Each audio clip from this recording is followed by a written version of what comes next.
En Gambie, les électeurs sont appelés aux urnes le 6 avril 2017 pour élire leurs députés.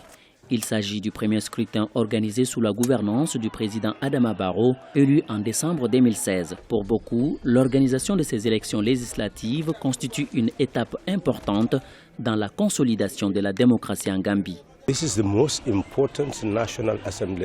sont les élections législatives les plus importantes que ce pays n'ait jamais tenues, car elles se déroulent à un moment où le pays a connu son premier changement de régime à travers les urnes. Ce qui est essentiel maintenant, c'est de consolider la démocratie, et cela est inconcevable sans une institution de surveillance comme le Parlement.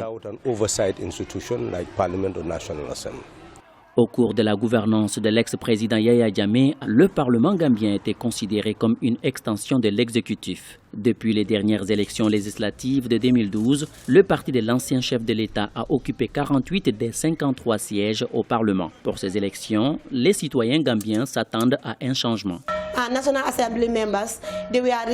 Les anciens membres de l'Assemblée nationale ont été considérés comme des parlementaires au service du régime. Ils ne pensaient qu'à l'intérêt du gouvernement, mais pas à celui du peuple. Je ne voudrais peut-être pas croire que les nouveaux élus vont suivre leurs pas, mais ils devront prouver au peuple gambien qu'ils sont leurs représentants plutôt que ceux du gouvernement. 9 partis politiques, y compris l'Alliance pour la réorientation et la construction patriotique de l'ancien chef de l'État Yaya Jammeh, prendront part à ce scrutin législatif. A noter que lors de la présidentielle de décembre 2016, les partis d'opposition ont formé une coalition pour battre l'ex-président Yaya Jammeh. Mais pour ce scrutin du 6 avril 2017, ils y vont en rang dispersé.